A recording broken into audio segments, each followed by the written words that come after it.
आज की मुरली शुरू करने से पहले हम मुरली के मुख्य बिंदु देख लेते हैं कि बाबा ने मुरली में क्या करने के लिए कहा है और क्या नहीं करने के लिए कहा है। ओम शांति। क्या करें और क्या न करें, मुरली में बाबा ने कहा। धारणा संबंधी पॉइंट नंबर 1, बीती बातों का चिंतन न करें, बनी बनाई नाटक को समझें और सुख दुख को सहजता से स्वीकार करें। मुरली में बाबा ने कहा, यह खेल बड़ा मजे का बना हुआ है, इसमें सुख और दुख का पाठ नूंधा हुआ है, इसलिए रोने पीटने की बात नहीं। बुद्धि में रहे बनी बनाई बन रही। पॉइंट नंबर 2, यह ध्यान रखें कि यह पढ़ाई कॉमन क्लास नहीं है। आंखें बंद कर नहीं बैठे, टीचर को सामने देखकर पढ़ाई करें।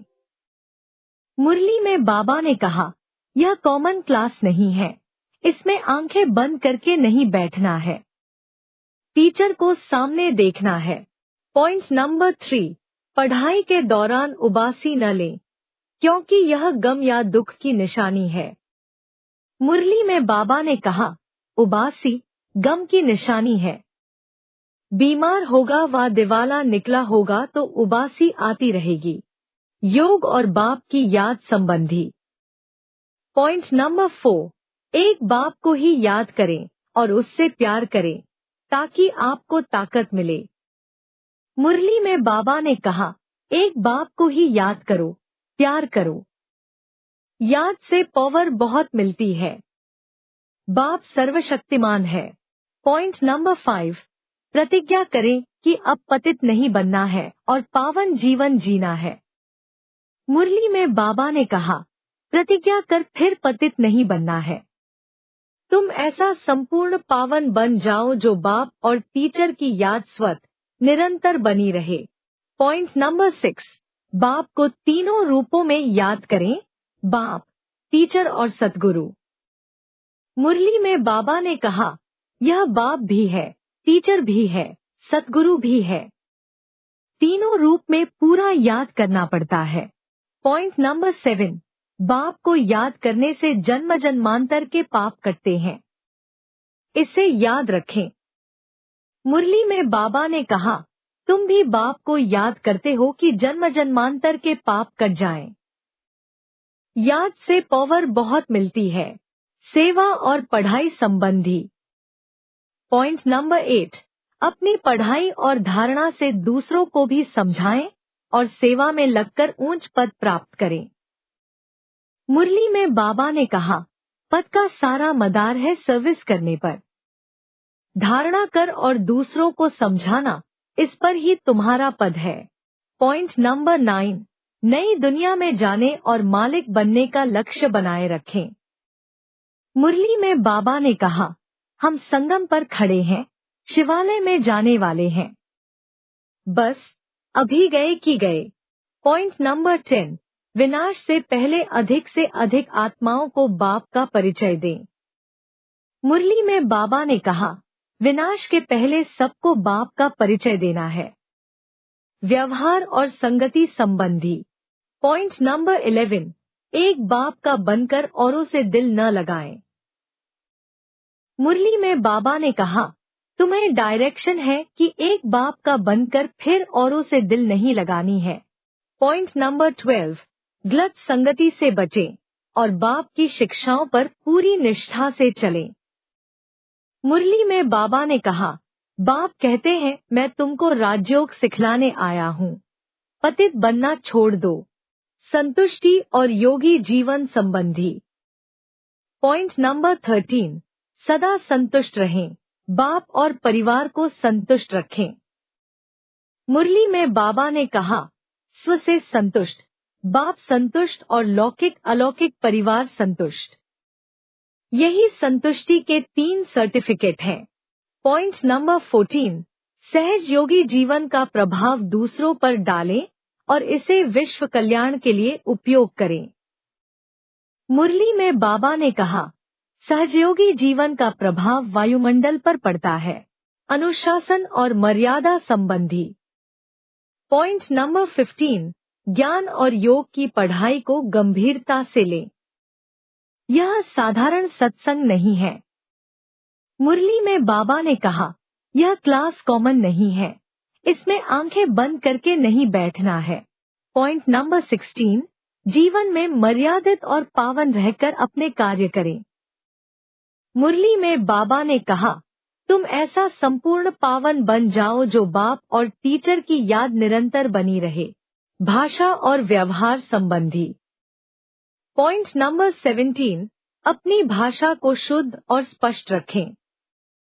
मुरली में बाबा ने कहा, तुम्हारी भाषा भी करेक्ट होनी चाहिए। पॉइंट नंबर 18, दूसरों को समझाने में अपनी भाषा और शब्दों का सही उपयोग करें। मुरली में बाबा ने कहा, जितनी भाषाएं सीखते हैं उतनी ही समझ में वृद्धि होती है। सार, बाप की शिक्षाओं को जीवन में आत्मसात करें और दूसरों को प्रेरणा दें। आपके कार्य और जीवन शैली से आपके योगी जीवन की महानता झलकनी चाहिए।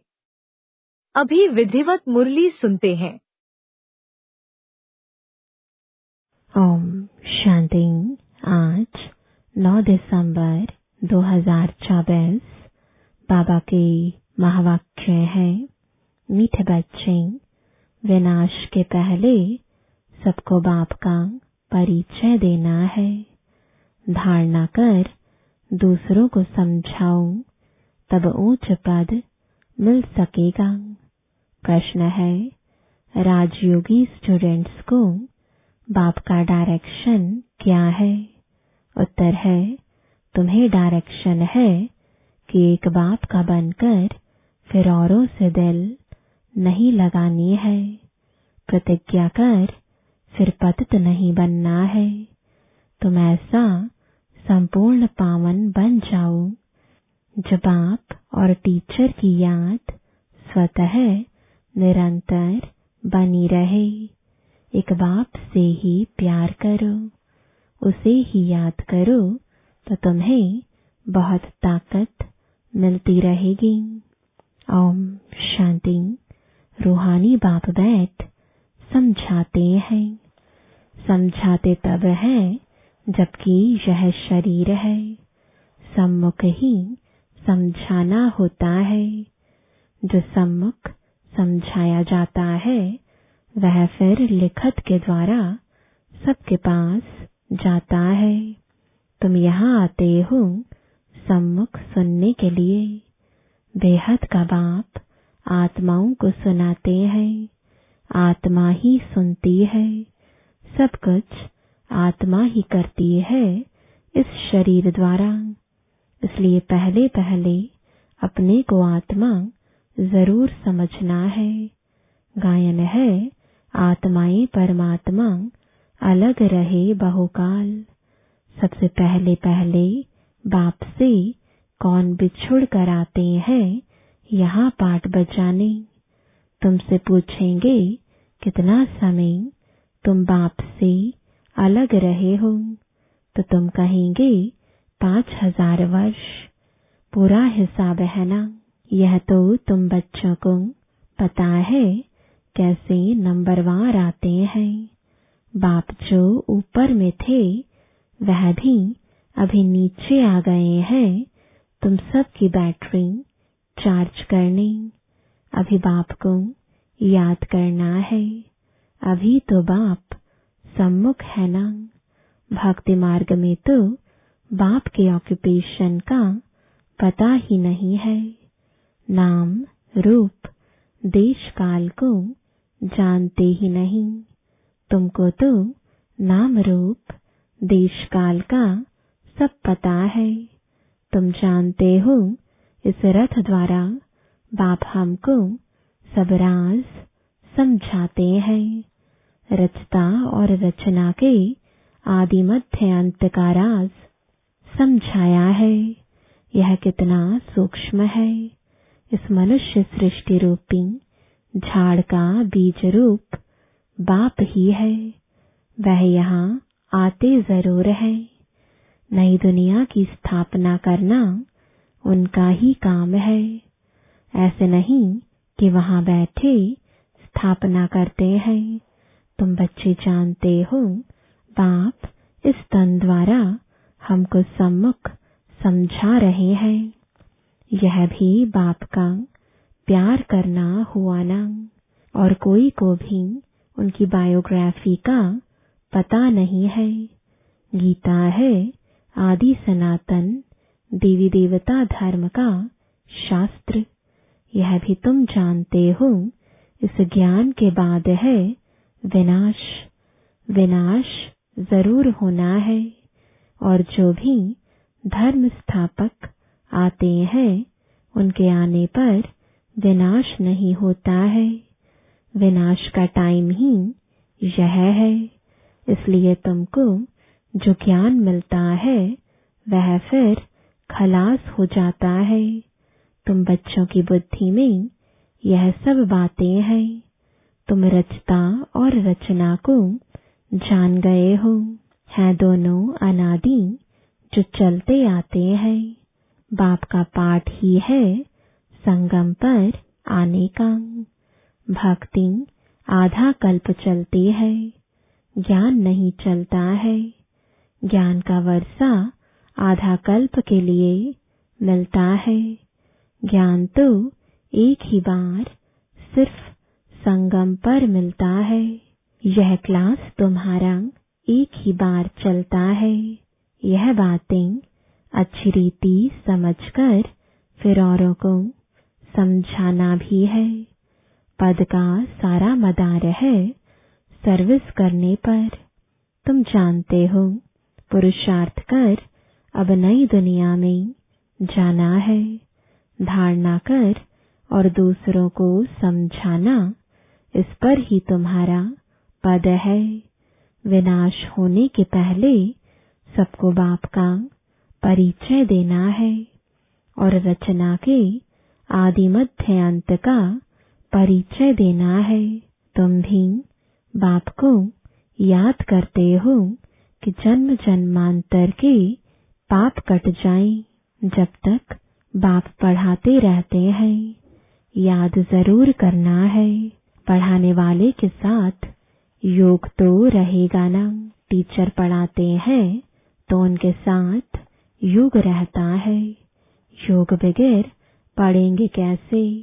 योग अर्थात पढ़ाने वाले की याद। यह बाप भी है, टीचर भी है, सतगुरु भी है। तीनों रूप में पूरा याद करना पड़ता है। यह सतगुरु तुम्हें एक ही बार मिलता है। ज्ञान से सदगति मिली, बस फिर गुरु की रस्म ही खत्म। बाप टीचर की रस्म चलती है, गुरु की रस्म खत्म हो जाती है। सदगति मिल गई ना। निर्वाण धाम में तुम प्रैक्टिकल में जाते हो, फिर अपने समय पर पाठ बजाने आएंगे। मुक्ति जीवन मुक्ति दोनों तुमको मिल जाती है। मुक्ति भी जरूर मिलती है।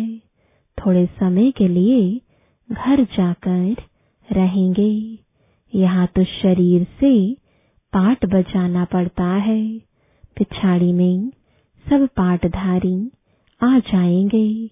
नाटक जब पूरा होता है तो सब एक्टर्स स्टेज पर आ जाते हैं।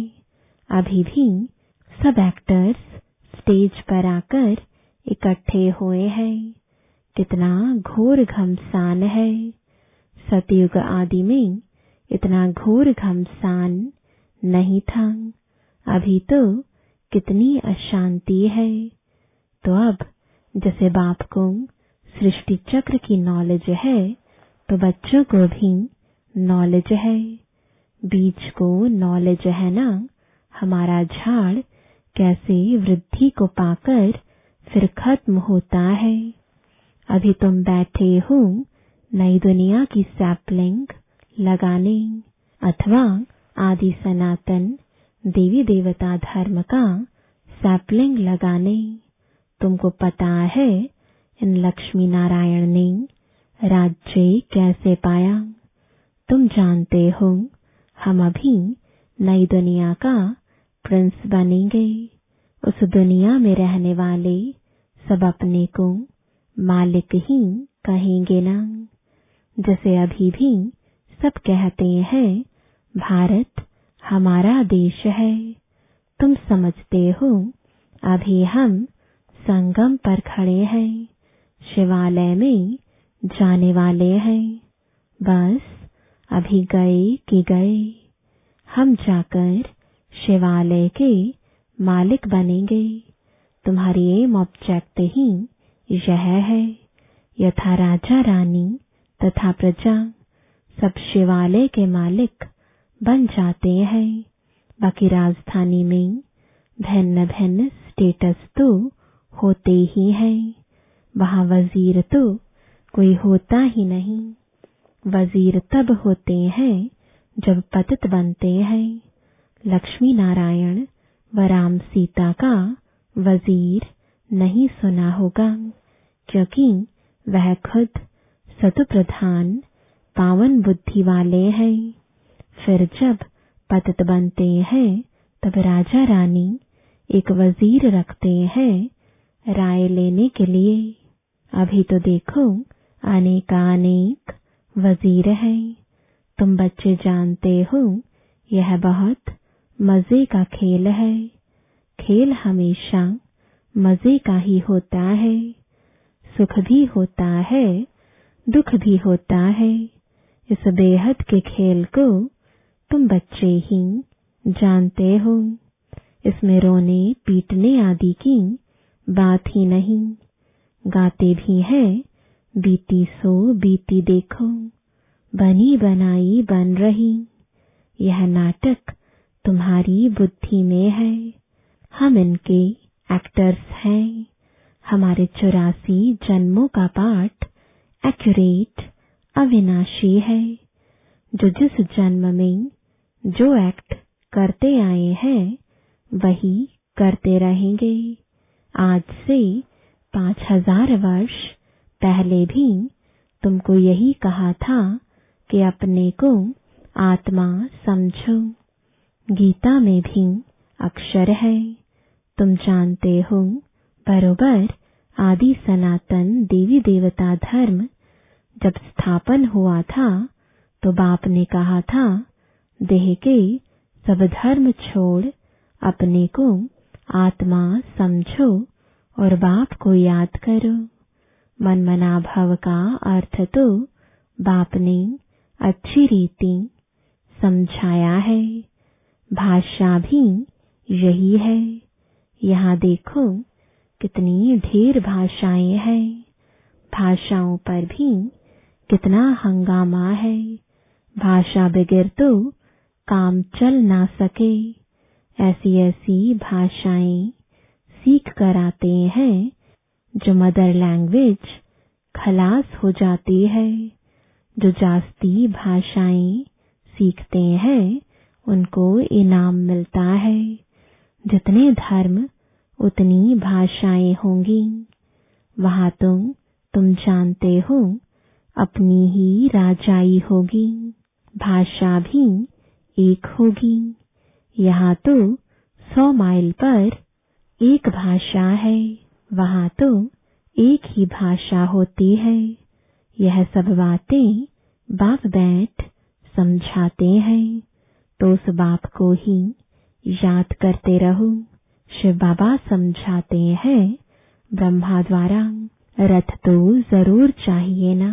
शिव बाबा हमारा बाप है।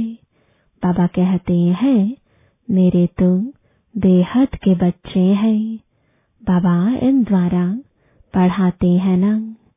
टीचर को कभी गले से थोड़े ही लगाते हैं। बाप तो तुमको पढ़ाने आए हैं। राजयोग सिखलाते हैं तो टीचर ठहराना। तुम स्टूडेंट हो। स्टूडेंट कभी टीचर को भाकी पहनते हैं क्या? एक बाप का बनकर फिर औरों से दिल नहीं लगानी है। बाप कहते हैं मैं तुमको राजयोग सिखलाने आया हूं ना। तुम शरीरधारी, हम अशरीरी, ऊपर में रहने वाले। कहते हो बाबा पावन बनाने आऊं।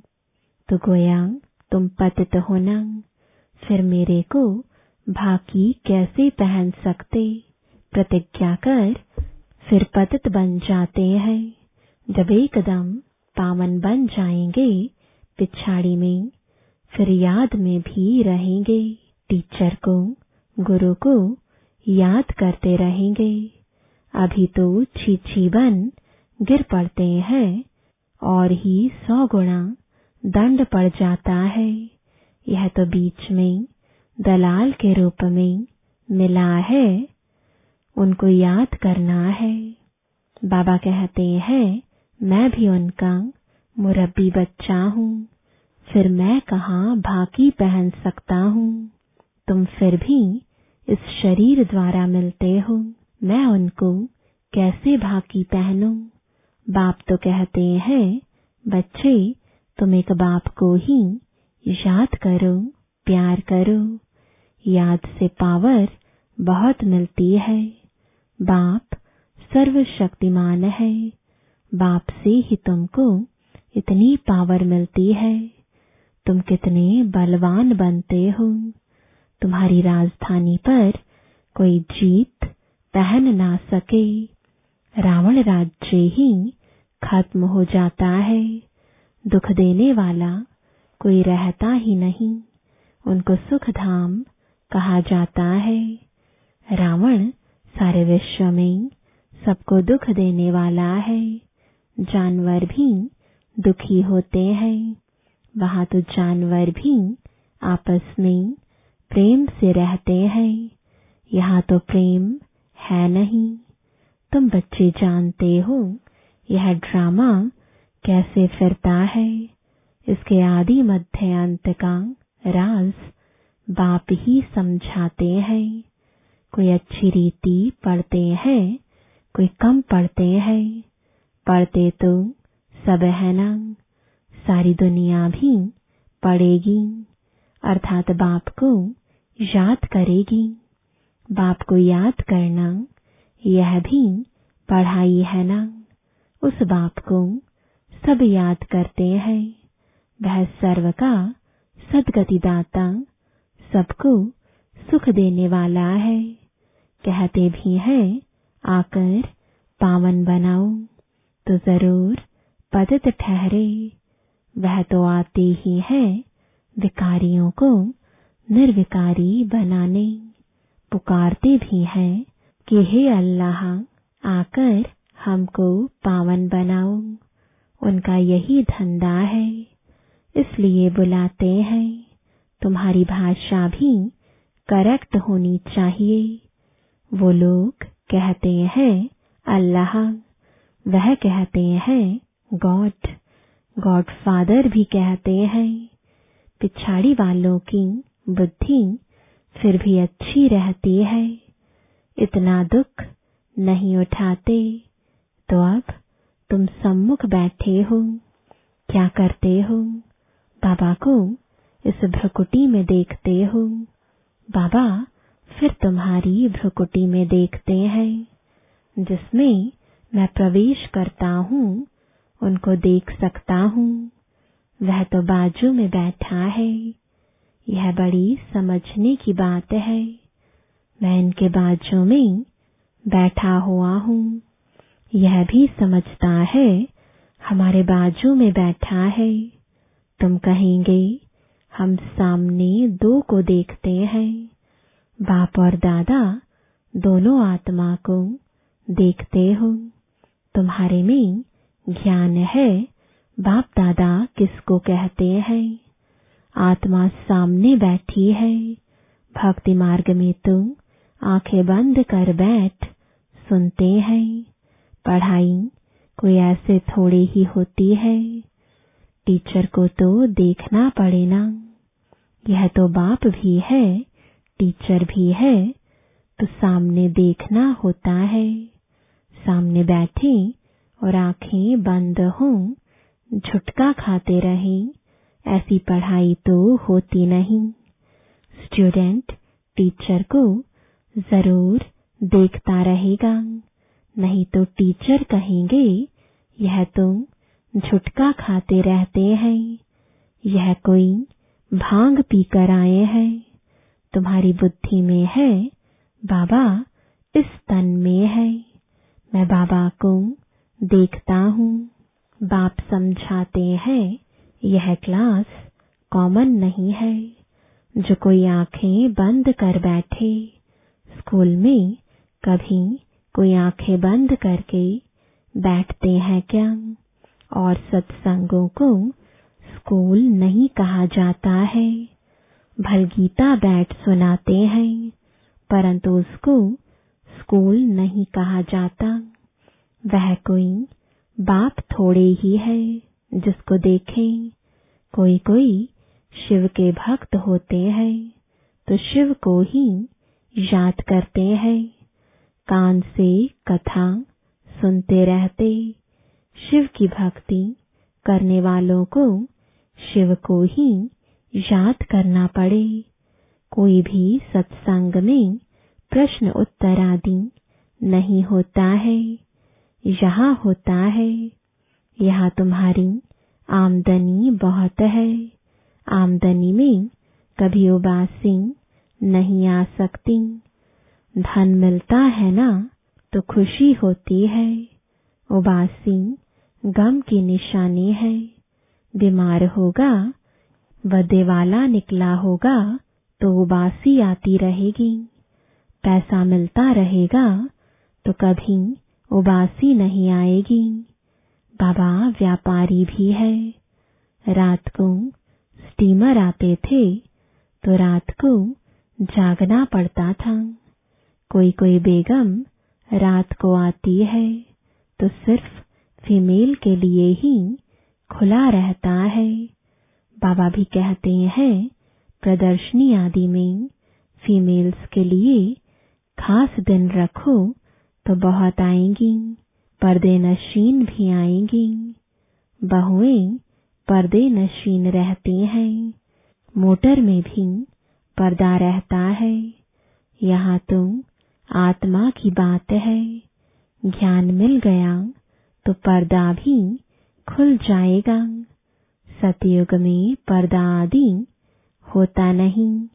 यह तो प्रवृत्ति मार्ग का ज्ञान है ना। अच्छा, मीठे मीठे सिकिलदे बच्चों प्रति माता पिता बाप दादा का याद प्यार और गुड मॉर्निंग। रूहानी बाप की रूहानी बच्चों को नमस्ते। रूहानी बच्चों की रूहानी बाप दादा को गुड मॉर्निंग और नमस्ते। धारणा के लिए मुख्य सार है। पहला, यह खेल बड़े मजे का बना हुआ है। इसमें सुख और दुख का पाठ नोंधा हुआ है, इसलिए रोने पीटने की बात नहीं। बुद्धि में रहे बनी बनाई बन रही। बीती का चिंतन नहीं करना है। दूसरा, यह कॉमन क्लास नहीं है। इसमें आंखें बंद करके नहीं बैठना है। टीचर को सामने देखना है। उबासी आदि नहीं लेनी है। उबासी गम यानी दुख की निशानी है। वरदान है संतुष्टता के 3 सर्टिफिकेट ले अपने योगी जीवन का प्रभाव डालने वाले सहज योगी भव। संतुष्टता योगी जीवन का विशेष लक्ष्य है। जो सदा संतुष्ट रहते और सर्व को संतुष्ट करते हैं, उनके योगी जीवन का प्रभाव दूसरों पर स्वतः पड़ता है। जैसे साइंस के साधनों का वायुमंडल पर प्रभाव पड़ता है, ऐसे सहज योगी जीवन का भी प्रभाव होता है। योगी जीवन के 3 सर्टिफिकेट हैं। एक, स्व से संतुष्ट, दूसरा बाप संतुष्ट और तीसरा लौकिक अलौकिक परिवार संतुष्ट। स्लोगन है स्वराज्य का तिलक, विश्व कल्याण का ताज और स्थिति के तख्त पर विराजमान रहने वाले ही राजयोगी हैं। ओम